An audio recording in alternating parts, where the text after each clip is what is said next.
Nah, untuk materinya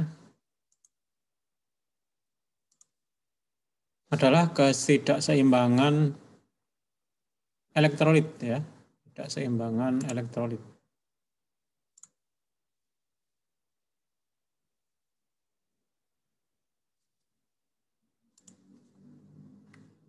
Nanti saya akan membahas sekitar 4 elektrolit aja ya, nggak usah semuanya.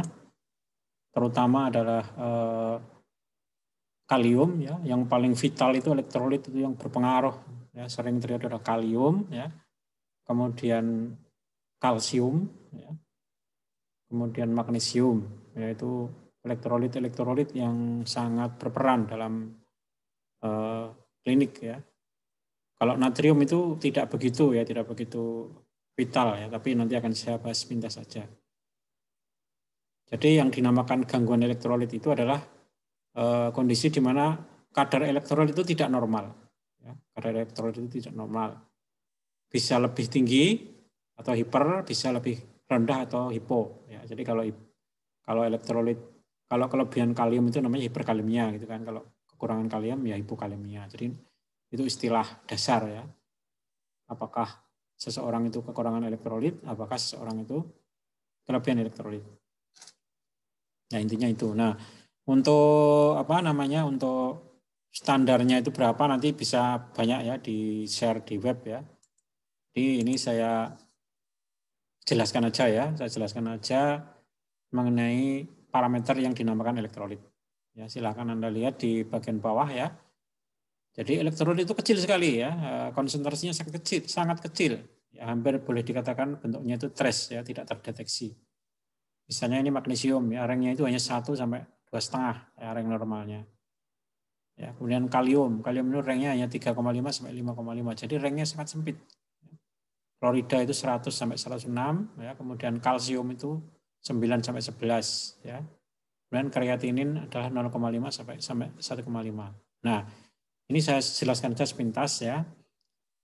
Ini ada dua senyawa yang berperan terhadap kerusakan ginjal ya. Ada dua senyawa yang erat hubungannya dengan kerusakan ginjal, yaitu urium dan kreatinin. Nah, jadi urium dan kreatinin adalah parameter untuk mendeteksi apakah seseorang itu ginjalnya rusak apa enggak. Ya. Kalau yang sering itu yang sering digunakan parameter itu kreatinin. Ya, kalau kreatininnya itu tinggi ya, jadi misalnya ada orang kreatininnya 6, itu berarti terjadi kerusakan ginjal. Ini dasarnya ya, pengetahuan dasarnya ini ya. Ini namanya elektrolit ya. Yang bagian bawah ini elektrolit. Yang kemudian yang atas itu sudah Anda pelajari dulu ya. Parameter-parameter yang lain namanya parameter-parameter senyawa darah. Oke, kita kembali lagi ya ke ketidakseimbangan elektrolit atau gangguan elektrolit. Ya, ini kita lewati aja ya. Intinya itu sebagian besar tubuh kita itu terdiri dari air ya. Semakin lanjut usia ya, orang akan semakin berkurang kadar airnya. Kalau bayi itu kadar airnya paling tinggi ya, jadi hampir 80%. Bayi itu kadar airnya itu hampir 80%. Jadi intinya kalau secara umum manusia itu hampir sebagian besar itu adalah air ya. Ya, kemudian untuk yang lain adalah mengenai osmolaritas ya. Kita bahas sedikit tentang osmolaritas. Ya, osmolaritas itu kan diambil dari kata-kata tekanan osmotik ya. Jadi mungkin Anda dulu pernah belajar tekanan osmotik ya. Kalau larutan itu ada larutan senyawanya itu tinggi konsentrasinya, maka dia bisa berpindah ke konsentrasi rendah, dari konsentrasi tinggi ke konsentrasi rendah melalui membran yang semi permeabel. Ini namanya osmolaritas ya. Osmolaritas itu perpindahan senyawa ya dari konsentrasi tinggi ke konsentrasi rendah melalui membran yang semi permeabel. Nah, di dalam tubuh kita itu banyak membran yang semi permeabel ya, banyak. Sehingga proses osmolaritas dalam tubuh kita itu sering terjadi. Itu mengenai osmolaritas. Nah, untuk osmolaritas sendiri itu nilai normalnya itu 280 sampai 295. Ya. nilai osmolaritasnya. Tekanan osmotiknya itu normalnya dalam tubuh kita itu 280 sampai 295. Nah, banyak zat-zat ya, banyak senyawa-senyawa yang menyebabkan kenaikan osmolaritas ya. Misalnya glukosa, ya, glukosa itu menyebabkan kenaikan osmolaritas. Atau albumin, ya, albumin juga menyebabkan kenaikan tekanan osmotik. Glukosa menyebabkan kenaikan tekanan osmotik. Ya, sehingga kalau tubuh kita terlalu banyak glukosa, ya, itu tekanan osmotiknya naik, ya. Jadi orang itu kalau terkena penyakit gula itu tekanan osmotiknya itu naik dia. Anggapannya Anda tahu sendiri untuk mengimbanginya orang yang kena glukosa itu sering kencing, ya, untuk mengimbangi kenaikan tekanan osmotik itu cairan dikeluarkan. Kenapa begitu? Karena dengan mengeluarkan cairan maka kadarnya jadi turun, ya. Itu untuk mengimbanginya seperti itu. Selain glukosa itu natrium klorida atau garam itu juga menyebabkan kenaikan tekanan osmotik. Bahkan garam itu sangat tinggi, ya. Jadi garam itu bisa menaikkan tekanan osmotik dengan sangat cepat, ya. Makanya orang yang terkena penyakit gagal jantung, ya, itu terjadi penumpukan cairan, tidak boleh dia itu makan garam, ya, dikurangi makan garamnya, karena nanti kalau garamnya banyak dia akan tekanan osmotiknya makin naik, cairannya makin banyak dia. Nah, jadi itu, ya, jadi itu 3 senyawa yang sering, ya, yang banyak dijumpai, terindikasi banyak menaikkan tekanan osmotik. Nah, ini rumusnya tekanan osmotik, ya. Tekanan osmotik itu rumusnya itu akumulasi atau penjumlahan dari ini, ya, kadar natrium, ya, kadar glukosa dalam miligram dl dan kadar bun. Jadi kalau kadar glukosa kan tahu, ya, kita ini adalah indikasi dari orang terkena penyakit diabetes, ya. Makanya orang yang terkena diabetes itu tekanan osmotiknya pasti lebih tinggi, cenderung lebih tinggi dia, karena kadar glukosanya tinggi. Dan bun itu adalah parameter orang itu terkena penyakit ginjal. Jadi orang itu kalau kena penyakit ginjal, kadar bunnya naik, tekanan osmotiknya juga tinggi. Ya. Kalau kelebihan natrium juga menyebabkan tekanan osmotiknya tinggi. Jadi makanya orang yang terkena gagal ginjal nggak boleh minum banyak, mengkonsumsi banyak garam, karena akan memperparah kondisi tingginya tekanan osmotiknya. Nah, ini contoh kasus, ya. Ini contoh kasus, ya. Ada orang keracunan metanol, ya. Metanol itu kan salah satu turunan dari alkohol yang banyak disalahgunakan juga, ya. Juga digunakan untuk mabuk, ya, metanol itu.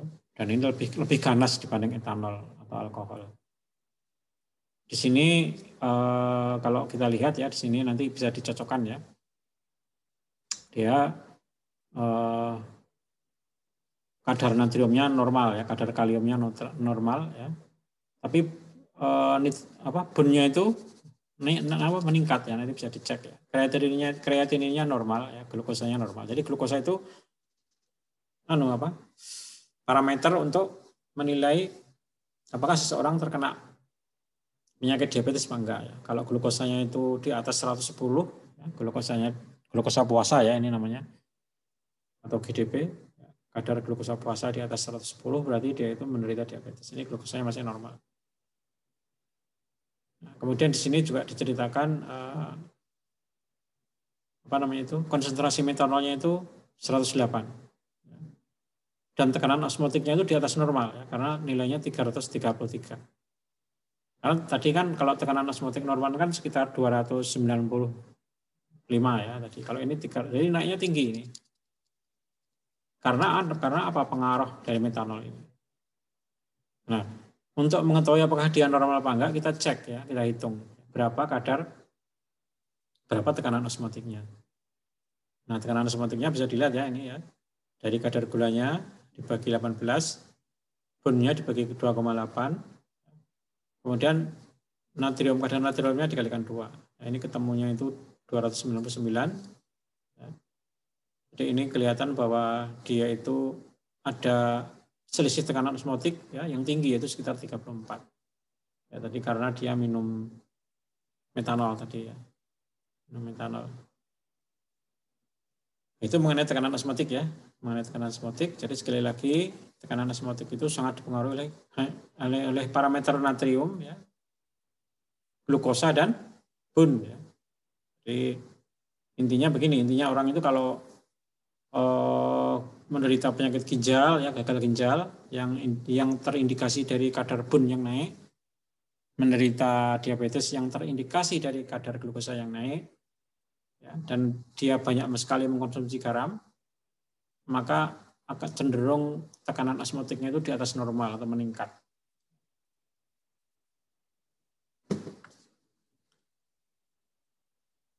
Ya itu mengenai tekanan osmotik. Jadi orang yang minum minuman keras ya seperti etanol dan metanol itu tekanan osmotiknya otomatis akan meningkat. Ya ini parameternya ya tadi sudah saya singgung. Kemudian ini kekurangan natrium ya. Ini tidak akan saya bahas panjang ya. Nanti kita fokus saja pada hal yang lain. Karena kekurangan natrium itu efeknya efeknya tidak baik tapi tidak terlalu fatal ya. Kekurangan natrium. Nah, natrium itu nilainya tadi ya sekitar 100, natrium normal itu nilainya sekitar 135 sampai 145 nilai normalnya.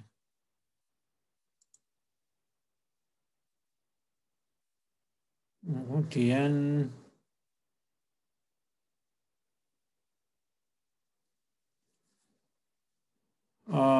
untuk kasus yang akan saya bahas adalah mengenai sindrom nefrotik. Ya, nanti kita bahas. Sindrom nefrotik itu adalah awal dari orang terkena penyakit ginjal kronis. Ya. Karena nefrotik itu berasal dari kata-kata ginjal, nefron. Ya. Sindrom nefrotik adalah berarti kelainan dari ginjal, tapi ini masih dalam tingkat awal. Ya. Di sini digambarkan aja biar gampang kita memahami ya. Ini ada seorang laki-laki ya datang ke klinik dengan keluhan kakinya bengkak. Jadi kalau ada kaki bengkak, kelopak mata bengkak itu sudah pasti dari awal kita tahu itu berarti ada penumpukan cairan. Ya. Kalau ada penumpukan cairan berarti ada dua organ yang mungkin kena, yaitu ginjal dan atau jantung. Ya, jadi orang itu kalau jantungnya kena ya kemungkinan dia itu kakinya bengkak. Kalau ginjalnya kena kemungkinan kakinya juga bengkak. Jadi orang ini kemungkinan jadi dua, kalau nggak ginjal ya jantung yang kena. Tapi di sini sudah dikatakan yang kena itu ginjal. Ya. Di sini kita lihat ya tekanan darahnya normal ya. Kemudian ada edema. Ya, edemanya itu tidak hanya di kakinya, jadi bengkak itu kan edema ya. Edema itu kan bengkak, pembengkakan ya. Biasanya kan orang yang diperhatikan bengkaknya kan pada kaki ya. Tapi ini yang bengkak itu kelopak mata juga ya. Kelopak mata ikut bengkak. Jadi sudah cukup parah ya. Tidak hanya kakinya yang bengkak, ada penumpukan cairan tapi juga kelopak matanya.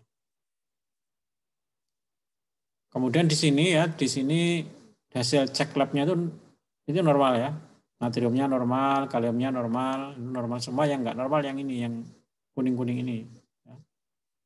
Ini nggak normal. Nah, ini adalah ciri dari orang yang kena sindrom nefrotik.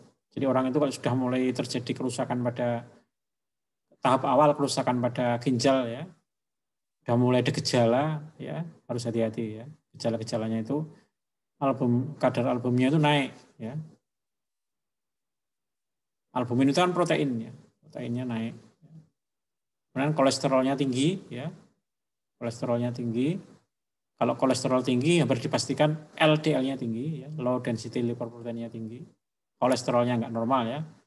Kolesterol itu kan normalnya sebenarnya kan 200 ya, borderline-nya 200 atau 250 ya. Kalau banyak yang bilang 200. Nah, ini tinggi sekali ya kolesterolnya 280. Kemudian trigliseridnya itu salah satu parameter dari hiperlipidemik adalah trigliserid itu 300, jadi tinggi sekali. Jadi ciri-ciri dari orang terkena sindrom nefrotik itu orangnya menderita hiperlipidemi yang ditandai dengan tingginya kolesterol dan trigliserid dan kenaikan albumin. Albumin adalah salah satu protein. Ya. Kemudian ada lagi ya di sini di urinnya itu ada protein ya. Jadi namanya proteinuria. Nah, ini di sini terjadi, jadi kalau kencingnya itu berbusa lah gampangnya gitu ya. Jadi busa itu kan, kencing berbusa kan adalah indikasi dari adanya protein. Ya, jadi kalau ada orang itu kencingnya kok banyak banget busanya ya. Kenapa ini? Nah, ini kemungkinan ada albumin di situ, ada protein di situ ya yang ikut keluar bersama kencing, itu berarti ada masalah di ginjalnya yang mungkin baru tahap awal ya, baru tahap sindrom nefrotik ya, belum sampai gagal ginjal ya, belum sampai mungkin gitu. Jadi sekali lagi ciri-ciri dari orang menderita penyakit ginjal itu pada awal-awalnya adalah dia itu kencingnya berbusa ya awal-awalnya. Kalau dicek di lab itu tinggi proteinnya ya sampai 6 ya skornya. Itu namanya proteinuria. Ya, proteinuria itu kelebihan protein di urin. Kemudian apalagi hiperlipidemia. Nah, itu adalah ciri dari orang terkena sindrom ini. Padahal orangnya juga suka makan gorengan misalnya ya. Suka makanan berlemak tapi kok tinggi ya, kolesterolnya, itu berarti ada kemungkinan dia terkena gejala sindrom nefrotik ya, atau tahap awal penyakit ginjal. Albumin ini kan salah satu protein, jadi yang menyebabkan kencing berbusa tadi bisa juga albuminnya ya, bisa jadi karena albumin adalah merupakan itu salah satu dari jenis protein. Itu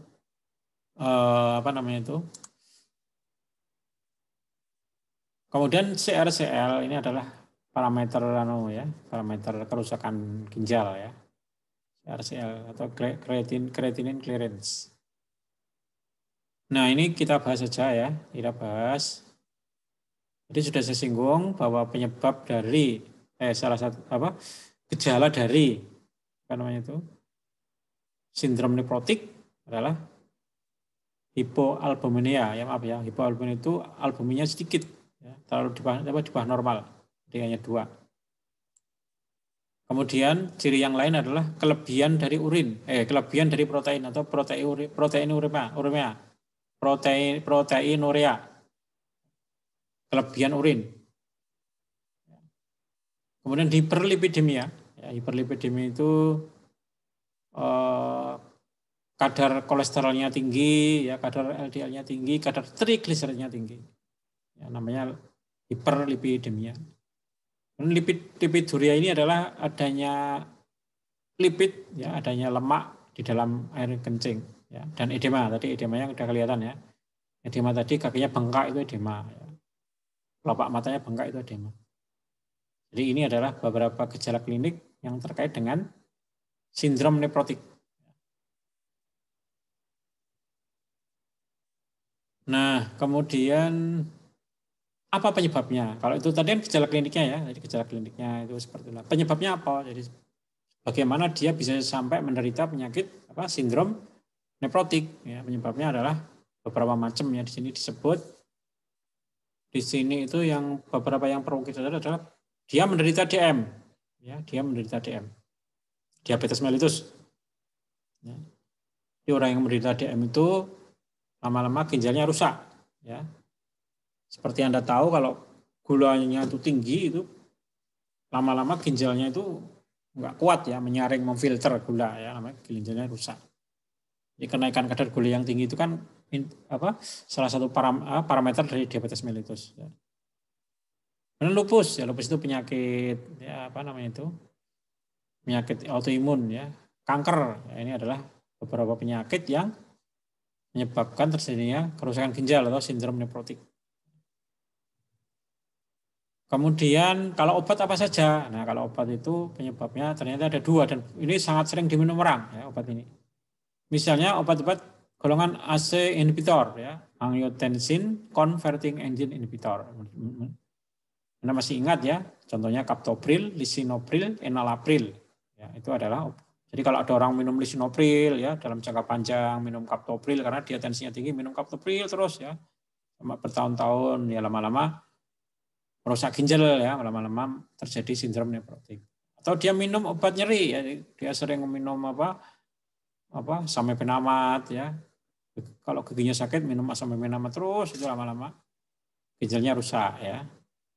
Atau dia minum mungkin diklofenak ya, karena dia menderita rematik, minum diklofenak ya, minum Cataflam, minum Voltadek ya, nanti jangka panjang ginjalnya rusak ya. Jadi dua obat itu yang bikin masalah di ginjal.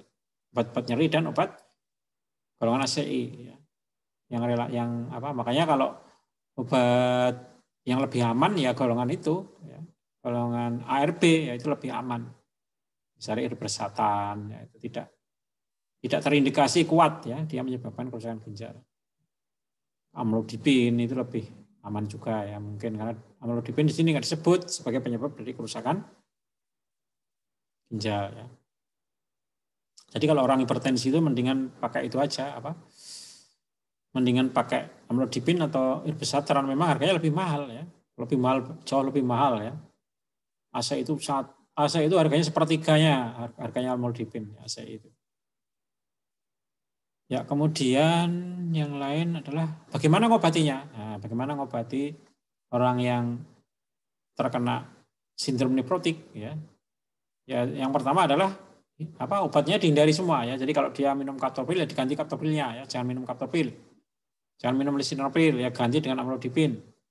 Ganti dengan irbesatran ya. Obatnya diganti ya. Di stop ya. Atau kalau dia biasanya minum obat nyeri ya, nggak usah minum obat nyeri, dikurangi lah paling enggak ya. Biasanya ngombeni diklofenak, ngombeni Voltadek tiap hari karena dia sakit tulang ya. Orang tua kan seperti itu ya. Itu diingatkan ya, kamu nanti menyebabkan kerusakan ginjal ya, kerusakan ginjal. Itu pertama kali penanganannya adalah di stop obatnya. Kemudian obatnya apa? Obatnya itu diberi furosemid ya, dikasih furosemid. Jadi diberi furosemid intravena ya. Bukan diberi oral ya, tapi pada awalnya diberikan intravena. Kenapa begitu lah? Tadi kan ada penumpukan cairan tadi kan. Ada penumpukan cairan, ada edema di kakinya yang bengkak di pasiennya tadi. Ya, terapinya diberi furosemid yang cepat. Furosemid itu adalah loop diuretik. Furosemid adalah loop diuretik. Itu ya, itu untuk mengobatinya itu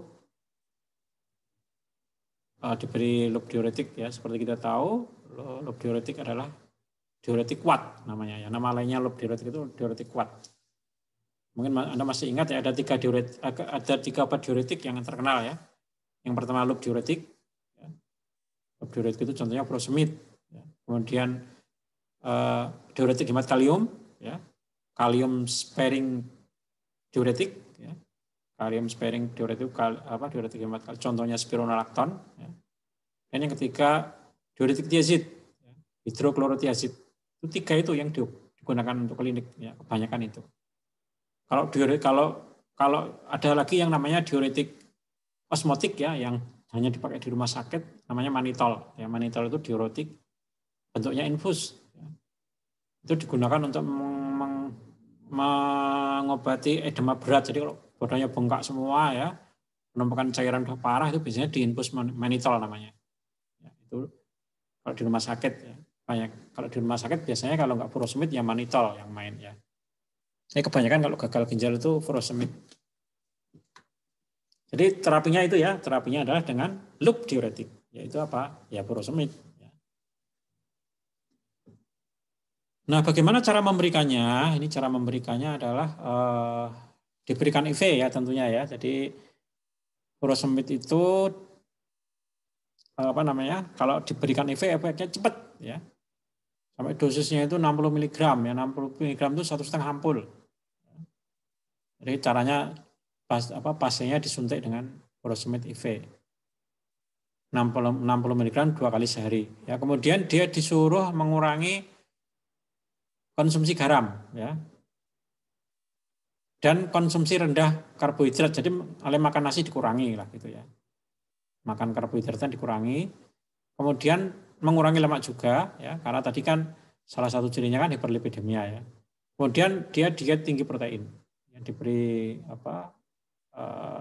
nutrisi tinggi protein. Nah, itu adalah terapinya ya, treatmentnya ya. Jadi treatmentnya itu dengan obat dan dengan makanan ya. Terapi dengan obat adalah pemberian furosemid IV ya dengan dosis 1,5 ampul 2 kali sehari, dan untuk makanan itu mengurangi karbohidrat, mengurangi lemak ya, mengurangi garam dan menambah protein. Kemudian apa namanya?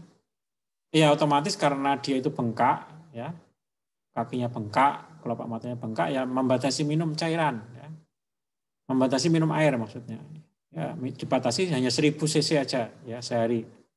Ya, ini pembatasan yang masih cukup baik ya, karena kadang-kadang kita sendiri minum 1 liter aja kadang-kadang kurang ya. Ini dibatasi 1000 cc atau 1 liter. Nah, itu adalah apa namanya? Mengenai terapi ya dari sindrom nefrotik ya, suatu penyakit yang mengawali orang terkena penyakit ginjal. Ya, kemudian saya lanjutkan dengan nanti yang hipernatriemia dibaca sendiri ya. Hipernatriemia. Intinya begini ya, kalau hipernatriemia itu ya, natriumnya itu tinggi. Jadi orang itu kalau kadar natriumnya di atas 100 di sini ya, kalau kadar natriumnya di atas natrium ya, di atas 145, misalnya 150 itu berarti dia hipernatriemia. Nah, bagaimana ngobatinya hipernatriemia itu? Ya. Salah satu caranya ngobati hipernatriemia adalah diinfus dengan dextrose 5%. Salah satu caranya adalah diinfus dengan dextrosa atau gula atau glukosa 5%. Ya, dengan catatan hipernatriemianya hanya disebabkan karena kehilangan air. Jadi orang itu kalau kehilangan air kan natriumnya konsentrasinya kan naik gitu loh. Ngobatinya itu simpel, hanya diberi infus dextrosa 5%. Nah, itu ya, itu yang perlu digarisbawahi. Tapi ya kalau penyebab hipernatriemia itu bisa sampai kondisinya shock ya.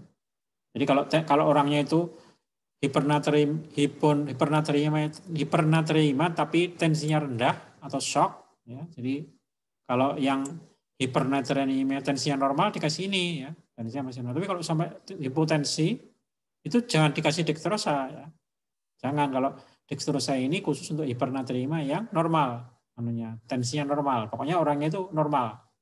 Tapi kalau dia itu hipotensi ya, tekanan darahnya rendah atau bahkan shock, itu enggak dikasih dextrosa tapi dikasih infus NaCl atau infus koloid ya. Kenapa kok malah dikasih NaCl ya? Karena kan NaCl sendiri kan juga ada itunya, ada airnya ya. Infus NaCl itu kan hanya 0,9% ya. Tapi airnya kan banyak, jadi dia mengimbangi hipernatriemianya. Atau infus koloid ya, infus koloid itu mahal ya, infus koloid itu infus koloid itu contohnya adalah infus yang isinya adalah asam amino, itu namanya infus koloid. Jadi infus itu kan ada 2 ya, mungkin Anda pernah belajar ya, infus itu ada 2, infus elektrolit dan infus koloid. Kalau infus elektrolit itu contohnya natrium klorida, ya, ringer laktat.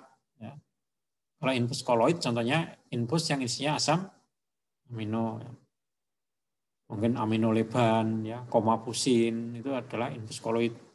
Komapusin, nepar, macam-macam itu banyak sekali, tapi itu memang infus koloid itu harganya mahal. Nah, itu mengenai hipernatriemia. Ya, tadi kan saya sudah nyinggung ya, sindrom nefrotik ya dan hipernatriemia. Kemudian ini yang lain adalah mengenai kalium sekarang ya. Kita bahas kalium. Kalium ya. Jadi kalium itu nilai normalnya ini ya. Nilai normal kalium itu adalah 3,5 sampai 5,5. Jadi 3,5 sampai 5,5, jadi kecil sekali ya. Kalau di bawah 3,5 misalnya nilainya 2 berarti dia itu hipokalemia tentunya ya. Kalau nilainya itu 6 ya, namanya hiperkalemia. Ya, jadi ada hipokalemia, kalau di bawah 3,5 ada hiperkalemia, kalau di atas 5,5 ya. Kalau di atas 5,5 itu namanya hiperkalemia. Nah, ini bagaimana hiperkalemia itu gejalanya itu bertingkat ya, hiperkalemia itu gejalanya bertingkat. Jadi kalau kaliumnya itu agak rendah itu nilainya 3,5 ya, 3,5 ke atas ya. Jadi nilainya itu agak rendah ya.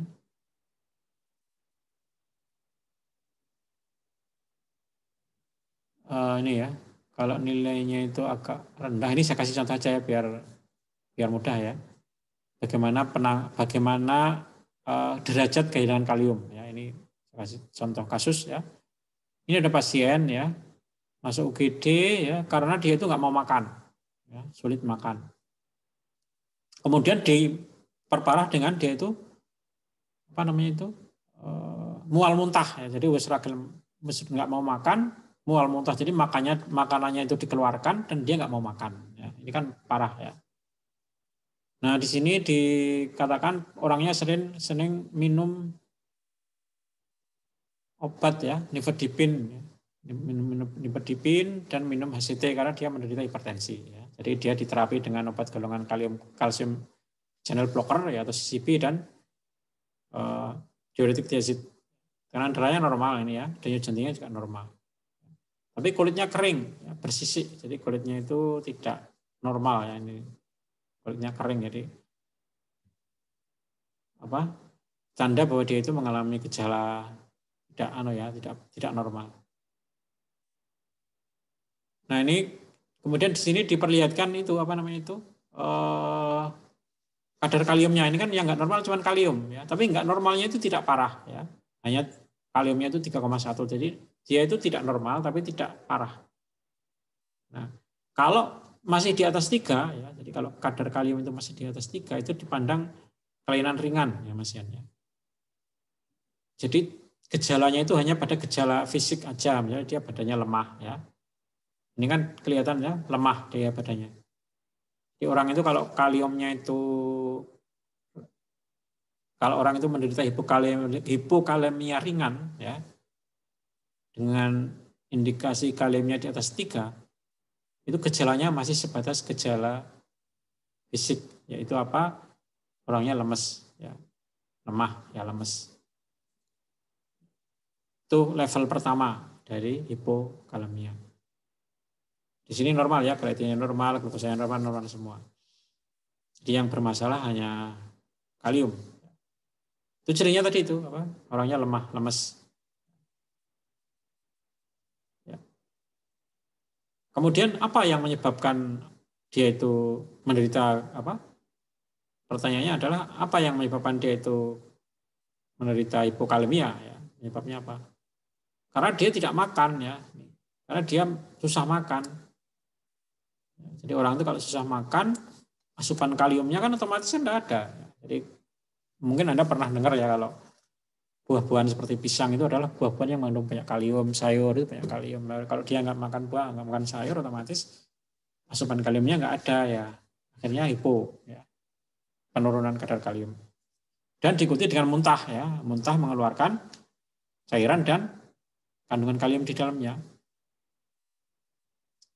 Jadi itu tadi penyebabnya. Jadi kalau ada pasien, kok lu ini kenapa kok hipokalemia? Oh ternyata dia memang nggak mau makan ya, sering muntah-muntah. Nah kemudian orang yang kehilangan kalium itu ya implikasi metaboliknya adalah menderita alkalosis metabolik. Ya, jadi ada suatu rentetan reaksi ya, mungkin tidak perlu saya jelaskan ya. Akhirnya ujung-ujungnya itu kalau kelebihan kalium, kekurangan kalium menyebabkan alkalosis metabolik. Tubuhnya menjadi basa kalium. Kekurangan kalium itu menyebabkan tubuh kita itu cenderung menjadi basa. Itu ya tadi ya, jadi sekali lagi ya penyebab pasien tadi itu kekurangan kalium itu ada 2 ya, karena dia nggak mau makan dan karena mual dan muntah. Diare juga bisa ya. Nah tadi jadi kehilangan kalium ya, tapi derajat sedang. Kemudian bagaimana kalau apa namanya itu kekurangan kaliumnya lebih parah ya? Bagaimana kalau kekurangan kalium itu lebih parah?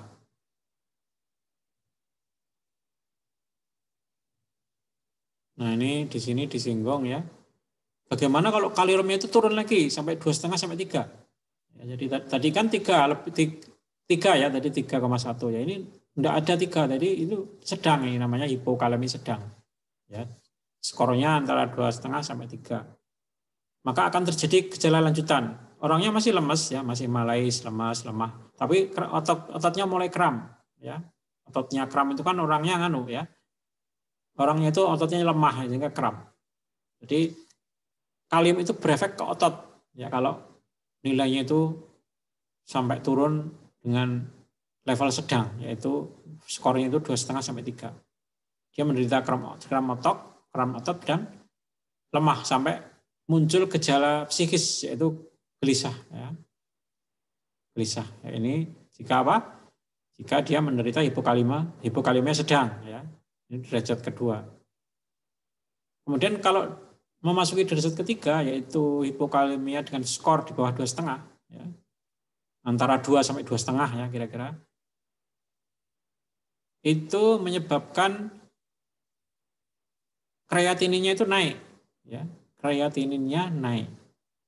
Jadi kalau kreatinin naik berarti kan ginjalnya sudah mulai kena. Ya. Kreatinin itu adalah parameter untuk menilai kerusakan pada ginjal. Ini bisa Anda lihat ya. Jadi di sini kreatinin itu ya. Kreatinin itu nilainya adalah 0,1 sampai 0,5 sampai 1,5 nilai normalnya. Kalau nilainya di atas 1,5, misalnya 5, 6, 7 itu berarti dia ginjalnya sudah mulai kena ya. Kenaikan kreatinin itu adalah indikasi dari ginjalnya kena ya, atau kerusakan pada ginjal. Jadi orang itu kalau kaliumnya turun ya di bawah 2,5 ya, 2 sampai 2,5 itu implikasinya ke kerusakan ginjal, yaitu ditandai dengan kenaikan kreatinin. Ya, ini di sini disinggung ya. Terjadi peningkatan serum kreatinin.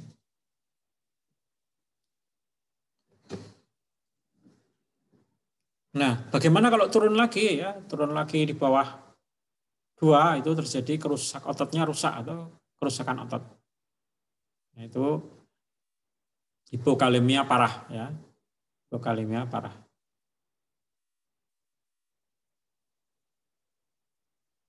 Ya, itu mengenai derajat hipokalemia, mulai dari hipokalemia ringan ya, hipokalemia sedang, dan hipokalemia berat. Hipokalemia berat itu skornya sekitar di bawah 2,5 ya. Ada yang di bawah 2 itu sangat berat. Di bawah 2 itu ototnya bisa rusak ya. Itu. Oke, itu mengenai hipokalemia. Kemudian ada keterkaitan ya antara hipokalemia dengan penurunan sekresi insulin. Jadi lama-lama orang itu kalau hipokalemia kronis ya, jadi dia itu kaliumnya terus saja nggak pernah berubah ya, nilainya skornya itu sekitar 2,5 ya. Dia itu hipokalemia tapi lama ya, bertahun-tahun ya, nggak diobati.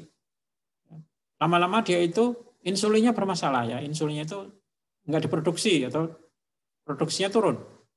Nah, Anda tahu kalau insulin turun itu menyebabkan orangnya terkena diabetes ya, DM, diabetes mellitus atau DM. Gitu ya, jadi itu urut-urutannya. Jadi urut-urutannya itu akhirnya menderita penyakit diabetes ya. Kalau kronis, kalau ini kan akut ya. Kalau tadi yang saya singgung itu akut. Akut itu kejadian yang terjadi hanya dalam hitungan hari. Yang tadi itu ya. Mulai dari hipokalemia ringan yang akut ya, hanya berapa hari, kemudian sedang, berat itu kan tadi yang akut. Tapi kalau dia itu dibiarkan lama nggak diobati, namanya kan kronis. Itu akhirnya apa? Produksi insulinnya akan turun dan menyebabkan penyakit diabetes. Ya, itu kalau kronis. Nah, bagaimana cara ngobatinya? Ya, kalau caranya ngobati ini disuruh minum tablet ya kalau masih ringan ya.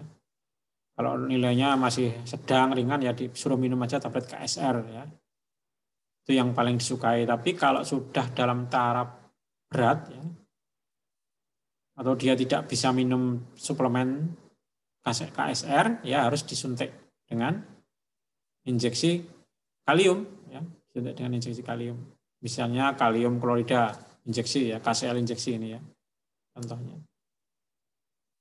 Ini kalau sudah berat, ya, mungkin, dan dia nggak bisa minum tablet, ya disuntik. Dimasukkan lewat infus, ya, biasanya. Nah, kalau pasiennya kritis, ya, yang kritis tadi kan berat, ya, hipokalemia berat, ya, itu diberi kalium yang pekat, ya. Jadi intinya kalau parah itu diberi kalium, ya, kalium injeksi, kalium suntikan. Itu, ya, itu mengenai terapinya. Prinsipnya itu, ya, prinsipnya terapinya itu.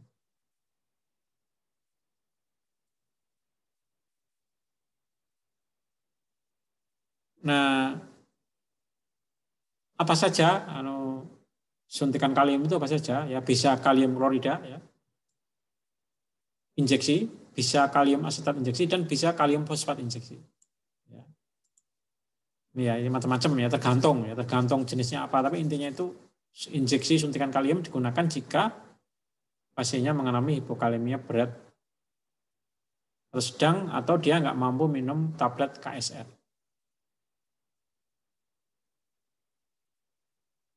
Kemudian sekarang kita ke hiper. Tadi kan hipo, kan, sekarang hiperkalemia. Hiperkalemia itu tinggi, ini 5,8, ya. Skornya 5,8. Kaliumnya di atas normal. Kalau normalnya kan 3,5 sampai 5,5 ya tadi, ya. Ini 5,8. Berarti ini kan hiperkalemia, ya. Ini nilainya normal semua, ya. Kreatininya normal, glukosanya tinggi ini. Glukosanya tinggi ini. Natriumnya normal, ya. Karena natrium itu ranknya 135 sampai 145. Hiperkalemia. Kemudian ini ada orang, ya, ceritanya ada orang. Ini, ya, nanti bisa dibaca lagi, ya. Biasanya ada orang, ya, sakit, ya, dengan kondisi seperti ini, ya. Dia menderita diabetes, ya, dan sebagainya, dan ini setelah dicek kaliumnya ternyata tinggi atau hiperkalemia. Nanti kasusnya bisa dibaca lagi, ya. Orangnya menderita udem, ya, pada kaki. Nah, kemudian tekanan darahnya tinggi, ya. Tekanan darahnya tinggi. Oleh karena itu dia dikasih obat, ya, captopril, ya. Karena tekanan darahnya tinggi dan dikasih ACT. Kemudian diberi insulin karena dia menderita DM, diabetes. Kemudian karena dia sering nyeri, menstruasi, diberi ibuprofen. Nah, kemudian ini apa penyebabnya? Nah, penyebabnya apa? Penyebabnya adalah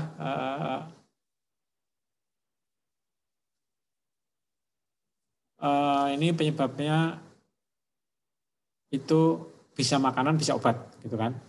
Bisa makanan, bisa obat. Kalau makanan, ya mungkin agak jarang, ya, tapi itu tidak akan saya bahas. Ada yang orang itu ada yang kaliumnya tinggi itu karena dia minum obat, ya, kebiasaan minum obat. Contohnya adalah captopril. Ya, captopril ini ternyata juga bisa menyebabkan orang menderita hiperkalemia. Ya. Jadi captopril ini salah satu obat hipertensi yang tidak kurang aman, ya, menurut saya, karena tadi captopril menyebabkan sindrom nefrotik kan tadi, ya. Salah satu penyebab sindrom nefrotik adalah captopril. Dan ibuprofen itu bisa juga menyebabkan hiperkalemia. Jadi ada dua obat yang perlu diwaspadai, ya. Itu captopril dan ibuprofen. Itu menyebabkan hiperkalemia. Kemudian ada apa lagi penyebab hiperkalemia? Itu ada lagi di sini disinggung, itu heparin, ya, dan sebagainya. Kemudian di sini juga ada obat spironolakton, ya. Spironolakton ini adalah diuretik hemat kalium. Diuretik hemat kalium itu menyebabkan penahanan kalium sehingga orangnya hiperkalemia. Jadi kalau disimpulkan, ya, orang yang hiperkalemia itu bisa disebabkan oleh obat-obatan. Misalnya captopril, spironolakton dan ibuprofen ya. Ini kasusnya ya, hiperkalemia ya. Karena gagal ginjal ya, ini kaliumnya lebih tinggi lagi, itu 8,9 ya di sini. Kemudian kreatinina juga naik ya, 9. Ini contoh kasus yang lain. Ya, ini kemudian gejalanya apa? Kalau hiperkalemia itu gejalanya apa? Kalau hipo tadi ada derajatnya ya, tadi sudah saya singgung ya. Kalau hipo itu mulai dari lemah otot macam-macam ya, sampai kerusakan ya. Kalau gejala kliniknya hiper itu juga mirip ya, ini lemah otot ya, langsung ya. Jadi tidak ada tingkatan-tingkatannya ya. Kalau hipokalemia kan tadi ada tingkatannya ya, sekian sampai sekian. Kalau ini enggak, langsung begitu hiperkalemia langsung ada gejala lemah otot. Kemudian organ yang terkena paling awal kalau orang kelebihan kalium adalah jantung yang paling awal terkena ya, bukan paru-paru, bukan ginjal, bukan apa namanya itu, bukan syaraf, tapi langsung yang kena itu jantung. Ya. Oleh karena itu kalau direkam jantung itu gambarnya tidak normal. Jadi yang terkena apa? Jadi ini yang namanya kalium itu kalau jumlahnya baik itu dia meracuni jantung ya, gampangnya gitu. Sehingga kalau jantungnya direkam itu tidak normal hasilnya. Itu mengenai hiperkalemia. Kemudian obatnya apa? Obatnya hiperkalemia itu obatnya bukan kalium tapi kalsium.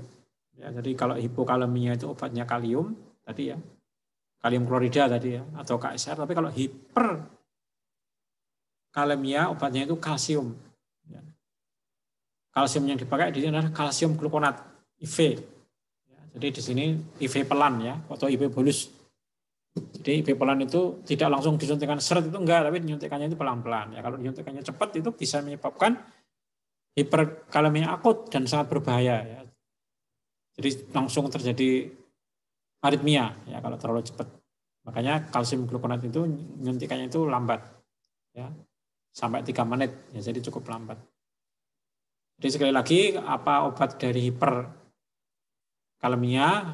Hiperkalemia itu obatnya, hiperkalemia itu obatnya kalsium glukonat, suntikan secara IV. Apalagi ini ternyata ada beberapa obat ya, ada beberapa obat yang dipakai ya, misalnya insulin ya, selain kalsium glukonat sendiri ya, insulin dan glukosa, kemudian NaHC3 dan sebagainya, dialisis ya. Kemudian ini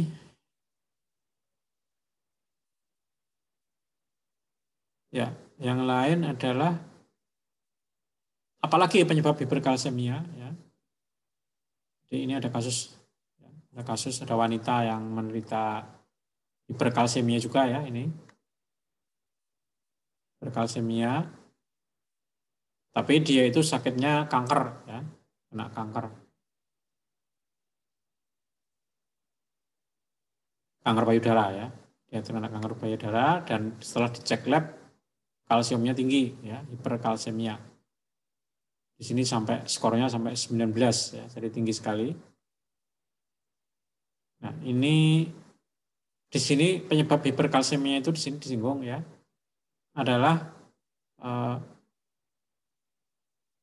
kanker ya, adalah kanker ya, keganasan atau kanker, termasuk kanker payudara. Jadi kanker payudara itu menyebabkan hiperkalsemia atau kanker yang lain ya, menyebabkan hiperkalsemia, misalnya kanker paru-paru, ya, kanker payudara itu menyebabkan hiperkalsemia. Jadi ini topik baru ya, ini topik baru ini. Enggak bingung. Tadi kan hiperkalemia, ini hiperkalsemia. Ya, sorry. Jadi itu hiperkalemia, ini hiperkalsemia. Kalau hiperkalemia itu kan tadi penyebabnya kan apa namanya itu? Karena obat dan karena makanan ya. Itu hiperkalemia ya. Kalau obat tadi kan ibuprofen ya salah satunya. Sekarang hiperkalsemia. Hiperkalsemia itu penyebabnya adalah karena orangnya menderita kanker. Itu bisa menyebabkan hiperkalsemia. Kemudian apa lagi? selain karena penderita kanker,